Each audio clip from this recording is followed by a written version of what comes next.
Hello guys, welcome to the third video of this series when we discuss the TM processes. This video is about the KEEP process. It is again an overview. And what you need to know about the KEEP process is that this is, just as the name says, it's a really important process to make our members remain in the organization, and this is the end goal of implementing this whole process. So it has to do with members' engagement, with members' performance, and member satisfaction during their experience in ISEC, because members, if they're not engaged, if they don't perform, and if they're not satisfied with their ISEC experience, they don't have any reason to stay, right? So all we do as part of the KEEP process is to make them be engaged, to perform, and to be satisfied. As steps of the KEEP process, we have rewards and recognition, engagement, and succession planning. And as it's stated here, just wrapping up on the importance of this process for operations, again, because I was telling you in the beginning that everything we do on TM is to serve operations and to make operations perform.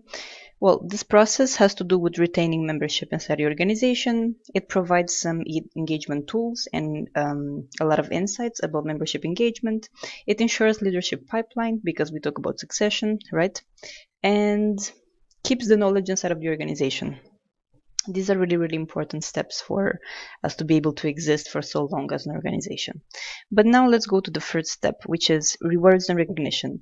So creating a reward and recognition system means creating a series of criterias for us to either reward or recognize the performance or the behaviors of our members.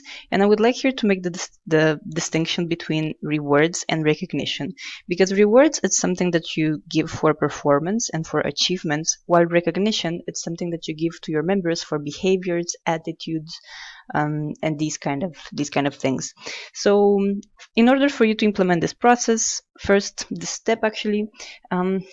need to think what are the things that you want to see more in your LC, and therefore if you want to see more of those things, you need to reward them in order to motivate your members to keep performing or to keep showing those behaviors.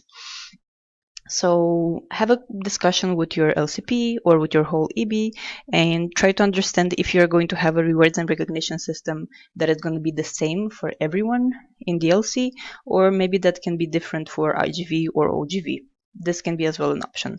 And after you create this sort of criteria that you're going to follow in rewarding and recognizing your members, make sure that you have a way of tracking these things, and make sure that, especially for behaviors, that the behaviors are things that you can very easily observe, notice, and track, in order for your system to be fair and to not generate more frustration rather than motivating people. So have a sort of tool for you to track your rewards and recognition system at local level, in order for you to have transparency with this as well, and for members to understand what are they rewarded and recognized for. If you want to know more about the rewards and recognition, click here and see more in the PPT. The next step of the KEEP process is engagement assessment. The engagement assessment, or the way that we call it in ISEC, engagement survey, measures the satisfaction and the engagement that our members have with their experience.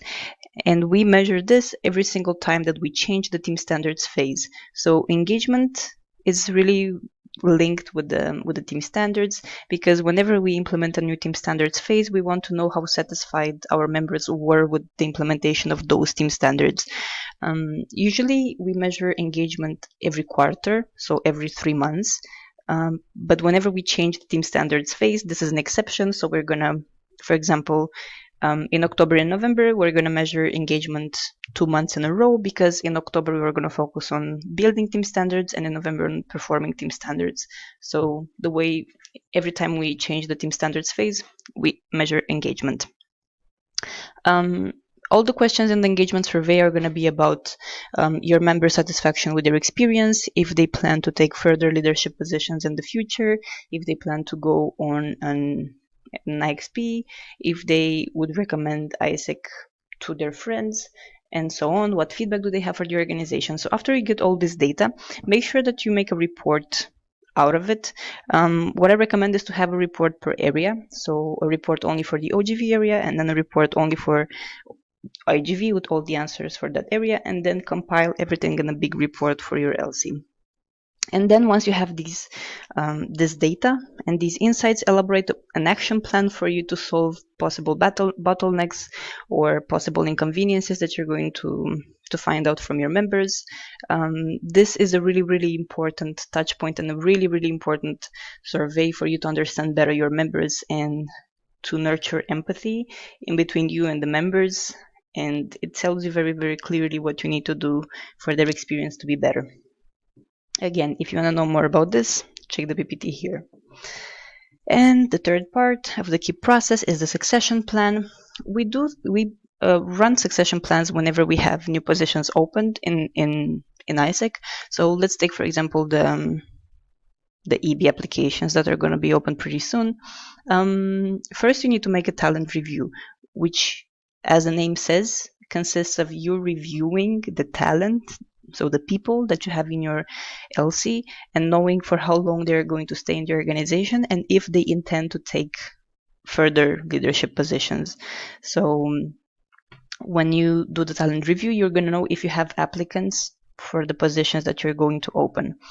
After you do this, even if you have people that intend to apply for a position, you still need to have a nurturing plan for them to get to know more about the areas or to get more motivation to apply for this area, or to be able to speak with people that had this position, this role in the past in ISEC.